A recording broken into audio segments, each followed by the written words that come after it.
Locked On Podcast Network presents Locked On Sports Today. The New York Jets got the preseason off to a rip-roaring start. Okay, that's not true, but they did play. So what did we learn from the first preseason game? Max Scherzer gave the Rangers exactly what they needed in his debut. And will this be the last season of Bill Belichick with the Patriots? I'm Peter Bukowski, starting your day with the can't-miss stories and biggest debates in sports. You're Locked On Sports Today. Searching all major sports. Found. Let's start with the biggest story. The lights went up on the NFL season, and then they went out. And we're not even going to make an Aaron Rodgers darkness joke on this show because we're above that. Well, maybe we're not, but we're going to pretend to be above that right now. It was the Hall of Fame game. It was, in fact, a football game. That's really the best thing I can say about what we just watched. Me and John Butchko from Locked On Jets, who joins me now. And John, the list of Jets who didn't play was seemingly longer than the list of Jets who did. So understanding that they've been in training camp for 5.5 minutes, and the big story is Aaron Rodgers and all the expectations here.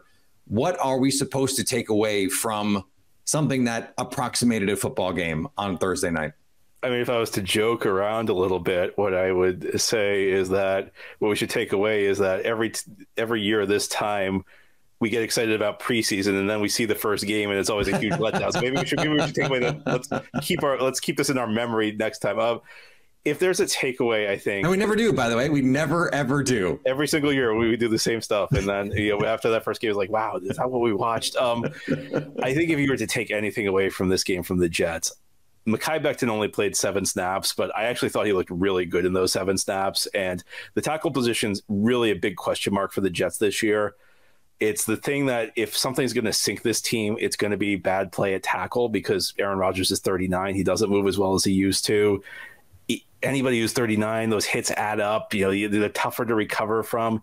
They got to keep Aaron Rodgers clean this year. And that tackle spot's, it's a problem spot. And Mekhi Becton, if he can play this year, if he can be effective, it can solve a lot of problems for this team. Now, it's 7 snaps. It's against backups. It's preseason. I don't want to go too crazy about it, but if I was to take anything away from what an actual relevant player for the Jets in their 2023 season did, it would be those 7 snaps where he looked really good. And yeah, he was going up against backups, and yeah, you'd expect him to dominate, but he dominated. That's what he's supposed to do. If he went out and gave up 2 sacks in those 7 snaps, we'd be going crazy about it. So if nothing else, he held the fort. He did what he was supposed to do. I have to ask you about the quarterback position. No Aaron Rodgers in this one, except for a gratuitous amount of sideline shots and conversations on the broadcast about Aaron Rodgers. But there was a point that I heard Chris Collinsworth make on the telecast that I've heard in other places, and I wanted to get your take on it. This idea that, okay, Aaron Rodgers comes in, he plays a year or two, mentors, I guess, Zach Wilson or whoever comes next for these young quarterbacks. What do you think of that idea after we saw a very brief glimpse of Mr. Wilson in this one? It would be great if it happened, but I don't think that can be the plan A for the Jets. I mean, I think mentoring only goes so far. I think, yes, it'll be helpful to have Aaron Rodgers around to kind of show Zach Wilson things about how to study film, maybe teach him some things about defenses that only a great quarterback could know, how to prepare off the field. I don't know if maybe Aaron Rodgers will take Zach Wilson into the darkness, so got to be careful with the comments I'm making there. Yeah, I don't know. We weren't above it, Peter. The blind on that one. I don't know about that. We weren't above it, Peter. I mentioned the darkness. But he's got to do it on his own. And I mean, if you're looking at like situations that are comparable to this, where the young quarterback starts the first couple of years and then kind of gives way to a veteran. I mean, the examples I can come up with are, Arizona when they had Matt Leinart and Kurt Warner took over. Well, Matt Leinart was not ready to take over after Warner retired. If you go back to, I think it was like the 06-07 era, Baltimore had Kyle Bowler, who had kind of failed. They brought in Steve McNair. Bowler didn't, succeed. So I think the mentorship only goes so far. Zach Wilson's got to learn how to be effective on the field. I mean, Aaron Rodgers, I'm sure by all accounts, Aaron Rodgers is great with Zach Wilson, but it's one thing to, show a young quarterback the ropes. It's another thing for the young quarterback to be able to execute on the field. Now, I thought Zach Wilson played well in this game. He did hit that long pass down the left sideline, which was a good read. I mean, I think it was a full field read, and he threw an absolutely great pass. And I mean, Chris Collinsworth, I don't want to criticize Chris Collinsworth. Like, he's a receiver. Like, he gives the receiver credit for anything. Like, Wilson made a great throw. And if Collinsworth is giving the receiver credit for the catch, I was like, ball was on the money. It was a good throw by Zach Wilson. So, a good night for Zach Wilson, but I think there's a long way to go. And I think it would very premature to get in the mindset that Zach Wilson is going to step in and be too great in 2 years because of a couple of weeks with Aaron Rodgers and a couple of good throws in preseason. Stay up to date all year on the New York Jets by subscribing to Locked On Sports Today and Locked On Jets on your favorite podcast app and on YouTube. Thanks for making Locked On Sports Today your first listen. Coming up, Max Scherzer gave the Rangers exactly what they needed in his debut. Before we get to that, the Bears are adding a much-needed pass rusher. Take your first swing at betting Major League Baseball on FanDuel and get 10 times your first bet back in bonus bets, up to $200. That's right, just bet $20 and you'll land $200 back in bonus bets, win or lose. That's $200 you can spend betting everything from the money line to the point total to who you think's going to hit the first home run. The New York Yankees are home dogs to the Houston Astros. Despite facing a rookie starter, FanDuel has the Yankees plus 120 on the money line. Of course, you can also combine multiple prop bets in a single game for a bigger payout with FanDuel's same-game parlay, all on an app that's safe, secure, and super easy to use. Plus, when you win, you get paid instantly. There's no better place to bet on Major League Baseball than FanDuel, America's #1 sportsbook. So sign up today and visit FanDuel.com/lockedon to get up to $200 back in bonus bets. That's FanDuel.com/lockedon. FanDuel, official partner of Major League Baseball. The Chicago Bears are adding some much-needed pass rush help. Yannick Ngakoue is signing a one-year, $10.5 million deal. All but $500K is guaranteed. The Bears have been exploring the market for a potential addition at edge since the spring. Last season, Chicago was led in sacks by then-rookie safety Jaquan Brisker with 4. Only the Falcons applied less pressure on the quarterback last year, and the Bears only had 7.5 total sacks from defensive linemen. The 28-year-old Ngakoue was posted at least 8 sacks in every season of his 7-year NFL career and is coming off a 9.5 sack season with the Indianapolis Colts in 2022. The Bears will be his 5th team, get this, since 2020. The Tennessee Titans released offensive lineman Jamarco Jones on Thursday after his second practice altercation this week. Thursday's altercation happened after his crackback block on linebacker Chance Campbell. Another Titans linebacker got in Jones' face, and the two had to be separated. Jones was ejected from practice. Titans coach Mike Vrabel said the block would have been a penalty in a game. Jones had gotten into a pushing match with Jeffrey Simmons after one of the first plays during team periods on Tuesday. The two were separated and kicked out of practice after ripping each other's helmets off. Not a great way to end your career with a team. On the diamond, the Arizona Diamondbacks lost their 3rd straight game to the San Francisco Giants. This is how I'm watching games for the rest of 2023 because I just can't do it anymore. Miller Thomas of Locked On Diamondbacks here. The D-backs lost their 3rd straight game to the San Francisco Giants. They've lost 3 out of 4 in that series to the Giants, and D-backs continue to free fall and spiral down the standings. They are now just 4 games above 500. They were 0 for 5 runners in scoring position, and the worst part is Brandon Pfaadt, their rookie pitcher, best pitching prospect in their system. He has been struggling all years. He's been giving up home runs pretty much more than any other pitcher in baseball in terms of rate. He gave up another solo home run in this game against the Giants, but 7 innings, a bunch of strikeouts, only the 1 solo shot, 1 earned run. It was the best start of the season for Pfaadt. Unfortunately, the D-backs offense couldn't bail him out, and the D-backs continue to struggle, and I don't know if they're going to make it to the postseason. It's not feeling good right now. The LA Angels and Seattle Mariners kicked off a 4-game tilt. Not the game you want to lose or the way you want to lose. Hey, everybody, it's Mike Frisch, one half of Locked On Angels. The Angels lose Thursday night 5-3 to the Seattle Mariners, and they were up 3-1 in this game. And then Carlos Estevez blew his first save of the year in the ninth inning, giving up a grand slam. And listen, not much to complain about. The guy has been really great this year, but this is why we have him. This is the game that we need him to come through. He wasn't throwing strikes when he first came in and ended up giving up a grand slam to lose the game. And it was on the heels of Shohei's 40th home run and the bullpen really stepping up when Shohei had to leave as a pitcher because he had cramping in his hands and in his fingers. This is a game you got to win. And so the Angels got to get the next 3. I don't think you have a choice. You can't continue to lose games like this. And John and I are going to talk all about the Angels and all about this series on Locked On Angels. We hope you'll join us. And the Cincinnati Reds look like they just wanted to go home as they fell to the Cubs for the 3rd straight day. Cincinnati Reds lost their 3rd straight game to the Chicago Cubs, and this 3rd one might have actually been the most frustrating of the 3. What's up? This is Jeff Carr from the Locked On Reds podcast. And yeah, they gave up 20 runs to the Cubs 2 days ago. They gave up 16 runs to them yesterday. But it was today's game in which Luke Weaver walked in 2 runs himself, and the Reds had multiple opportunities with guys in scoring position and either no outs or 1 out, and they just couldn't capitalize for whatever reason. Jameson Taillon has had a rough year on the mound. He gets out of this game only allowing a couple of runs, and it really felt like the Reds should have blown the doors off this. They ended the road trip with a 4-6 record. It could have been 5-5. They could have been in first place. It feels like they were ready to come home. So hopefully they make some hay when they get back home. Max Scherzer did not leave New York on the best of terms, but he certainly made an entrance with his new club, as Locked On Rangers host Bryce Patrick points out.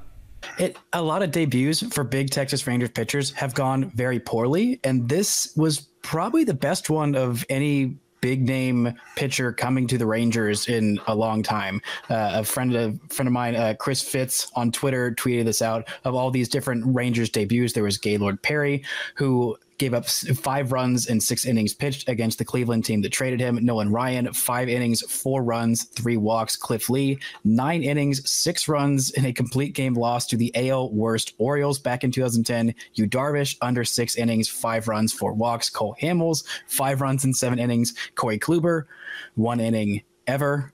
Jacob deGrom, 3 2/3 innings and 5 runs on opening day. So it has not been a lot of success for these big name pitchers coming in. So 6 innings, 3 earned runs. It's pretty good for this list. But let's get down to brass tacks. The Rangers were down 3 runs before they even came to bat. You must have been a little nervous when he got off to the, let's be kind and call it a tiny bit of a rough start there in the first. Yeah, I was a little worried, but it was mostly a lot of batted ball, bad luck, not any hard hit balls. I mean, the single was 62 miles an hour. Both of them were under 65 miles an hour off the bat from Tim Anderson and Andrew Benintendi. I mean, he was still getting the strikeouts. The walks weren't great. Walking in a run in your first inning with the team is never ideal, but it wasn't something where I'm like, oh no, here we go again, because the thing with Scherzer is the home run ball and the hard hit balls. And there were only 3 hard hit balls against him all day. And I think only one of those was hit, maybe 2 of them, but they were both singles. So, I mean, it wasn't really a case of, oh, wow, here's the Scherzer that's had issues, with the Mets all year. And he was excellent literally just last year. And I find it really funny that there were a lot of Mets fans that I saw on Twitter, including Locked On Mets host Ryan Finkelstein, having a little chuckle at Max Scherzer when he ends up with a quality start while the Mets are getting swept by the Royals. Maybe mind your own business, Mets fans. Mets losing to the Royals, that has a familiar ring to it. I'm not sure why that reminds me of something. Yeah, I mean, look in the end, I think it was more of a frustrating first inning than anything else. It was like, it was a lot of, things going the White Sox way. It certainly helped matters for the Rangers that Toussaint, the starter for the Chicago White Sox, had a very hard time throwing strikes And a couple of times said, well, I better throw a strike here. And he would throw one like right down the middle of the plate for Marcus Simeon, or right down the middle of the plate for who was the other? Mitch Garver. Thank you. I couldn't remember. And, you take a look and after that rough first inning, and not a great second inning, but, nothing that bad happened. It was 1-2-3 inning, 1-2-3. In the end, he struck out 9 batters in 6 innings. Yeah. And didn't let up a run after the first.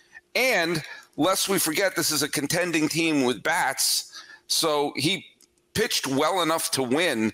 And, I hate Scherzer is there to pitch in October. That's his job. And in the regular season at this point, in my humble opinion, everything's binary. Did you win? Yes, fine. Stay up to date all year on the Texas Rangers by subscribing to Locked On Sports Today and Locked On Rangers on your favorite podcast app and on YouTube. Coming up, this will be Bill Belichick's last year in New England. Questions abound in New England for this season with few answers, which brings up the big question. How much longer will Bill Belichick be the head coach of the Patriots? According to Locked On NFL scouting host Kyle Krabs, it won't be much longer. For the New England Patriots, it's goodbye, farewell, Bill Belichick. Expectations are high, right? And I understand that the magnitude of Bill being close to the all-time wins record and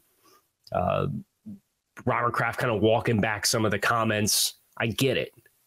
But I think the Patriots are going to finish 4th in the division this year just based off the roster that they've put together and the fact that they face the same tough schedule as the other 3 teams in the division. There are 2 things that I think are really important here. The first is, if the Patriots are fine, if they're a 9-win team, a 10-win team, even an 8-win team that just barely misses out on the postseason, Bill Belichick is fine, assuming he wants to be. And that's a big assumption. But the other part of this is, if, in fact, things go sour and it doesn't work out this year and they win 5 or 6 games, and look, no one wants that. Bill Belichick doesn't want that. Robert Kraft doesn't want that. But if that's the outcome, it will be because of Bill Belichick. Because in a post-Tom Brady world, he went on a spending spree that did not materially improve the team. And in fact, the Patriots have had to move on from essentially everyone they signed that offseason. And because Bill Belichick did not properly equip his quarterback last year to play quarterback, seems kind of important. Letting Matt Patricia and Joe Judge, being the king of cronyism in the NFL and nepotism, his son, after all, technically runs the defense. All of that stuff compounded. And Bill Belichick didn't have Tom Brady to help bail him out of it. And how did Bill Belichick decide to go fix this? By signing Bill O'Brien, a former Patriots coach.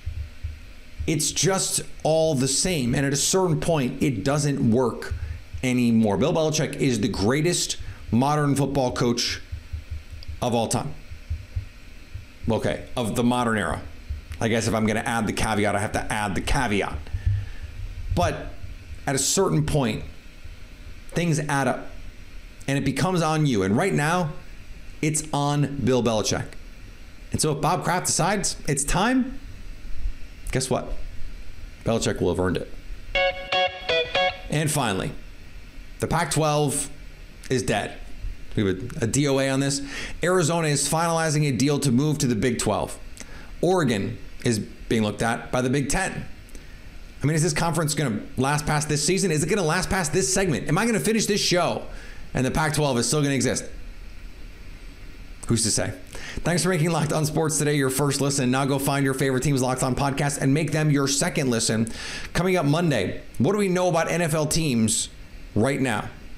So at least until tomorrow, stay Locked On Sports Today. Locked On Podcast Network presents Locked On Sports Today. For more episodes of Locked On Sports Today, go to our video on demand. Click on Sports at the top of your screen. There, you'll find past episodes of Locked On Sports Today, plus other Locked On shows on demand.